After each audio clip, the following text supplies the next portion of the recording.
1, 2, 3, 4.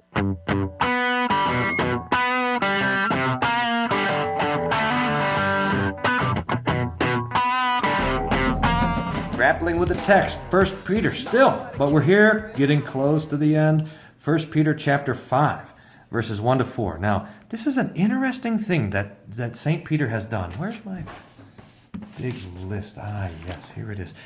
We remember that, I can't see that. Again, you're not supposed to. This is just the whole overview. Let me zoom out so you can see the whole shebang here. Now remember that Peter had in the middle this table of duties that sits right here, and then he had gone on to talk about suffering, and he's talked about this suffering and a life in light of the end all the way down. But then he gets now to chapter 5, and he's gonna go back, and he's gonna talk about how elders should suffer. Over here we had subjects, servants, wives, husbands, all people. Now he has a little kind of lag table of duties coming at chapter 5, where he has specific instructions for, let me zoom back in here, for elders and those who preach.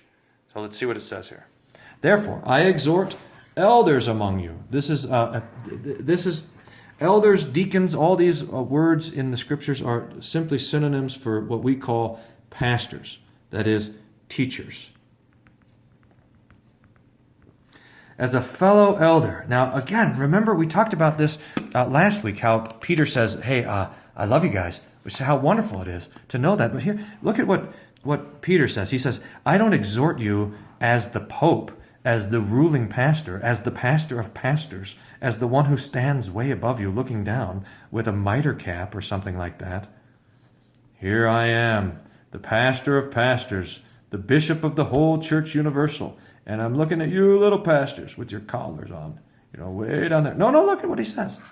Here I am, a fellow elder and a witness of the suffering of Christ. This is stunning. If you pastors are watching this, these words should lift your heart with joy that Peter considers himself to be a fellow pastor with you. Good heavens, what an office we have. And a witness to the sufferings of Jesus Christ. Remember how Jesus suffered? That's what Peter says. You suffered, Jesus suffered. And who will also share in the glory that will be revealed. That's resurrection talk. And resurrection always has to do with glory.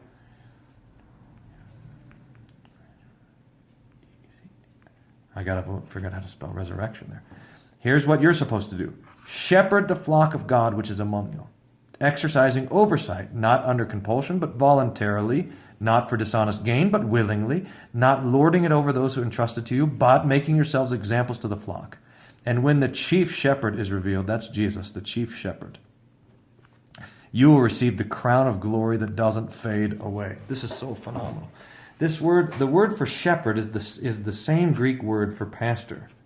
It's the same sort of thing. It means the same sort of thing. So just as the shepherd leads the sheep to the, hey, sheep. That means I can draw a sheep. This is the sheep picture is what made Grappling with the text famous. Remember? It looked like this, with ears. Anyway, the shepherd there leads the sheep to the still water, to the green pasture. He guards and protects them, and all this other stuff. This is what the work that the pastor does by bringing the Lord's people his word. And then he's going to have a chart. There's going to be 3 things, and they're going to be positive and negative. So how are the pastors supposed to do their pastoring work? Shepherd the flock of God. So the flock is not of you. The flock belongs to God, and it's in your midst. You stand in the midst of the people. And then it says exercising oversight, episkopos, guarding, here you are on top of the hill. Let's draw a shepherd with a shepherd stick, and you are watching the flock. You're making sure that nothing bad happens to them, and so forth. So you're exercising oversight. And how are you supposed to do it? Well, we're going to have a list of 3 things that are going to stand, and here's the nots and the yeses. So, not under compulsion, but voluntarily or freely. So that the pastor is not a pastor of compulsion, but a pastor of freedom. A pastor of freedom. The pastor goes to his work freely, not because he must. This is the difference between, by the way, I mean, really the pastors, us pastors ought to think about this, how everybody else has to go to work in some sort of compulsion, and then they pay the pastor so that the pastor doesn't have to work, but he can sit there reading the Bible, drawing pictures of sheep.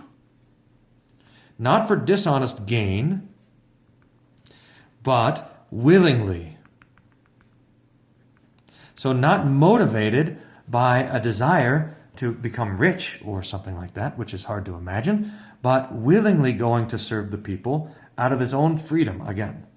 Not lording it over those entrusted to you, so not lording,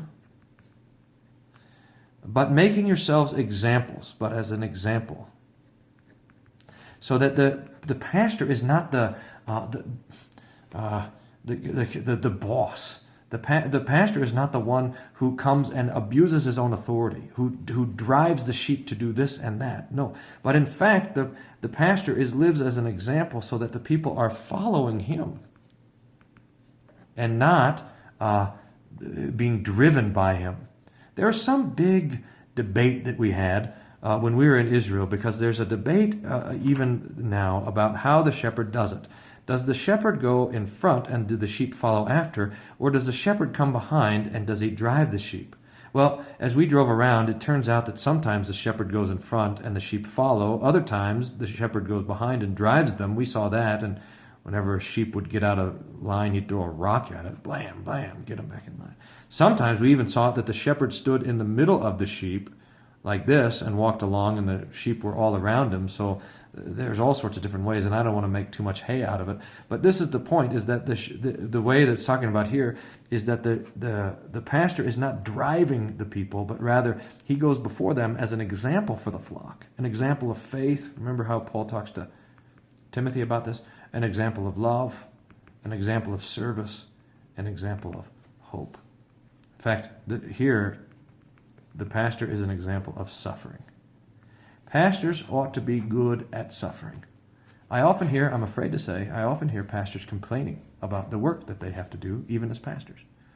And that is, while understandable that we groan under the labors and the suffering that the Lord gives to us in this life, that the pastor ought to be an example of this. And why? Because we live in hope. We are examples to the flock, knowing that when Jesus, the chief shepherd, is revealed, that he has for us a crown of glory that doesn't fade away. This is a hat tip to remember when you were an athlete and you won a race in the ancient world, that you would get one of those garlands. You would get a wreath there. It gives you some hair.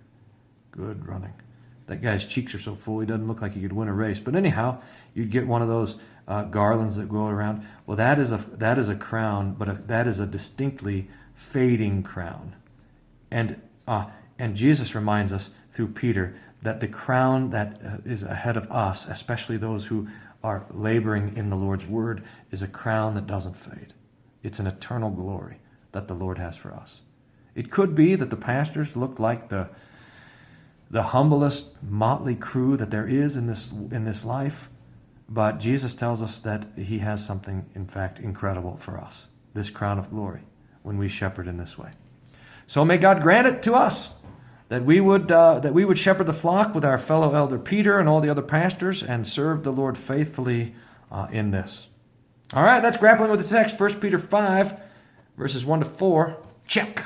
Done. Thanks for your likes, by the way, if you like it. If you don't like it, don't like it. But if you do like it, a thumbs up, a subscribing, a joining of the Lutheran Ninja Clan. That helps us, by the way, keep this gospel stuff and teaching of the Bible free. So thanks for support and for watching and for sharing. Maybe share this one with your pastor. Give him some encouragement. See you next time.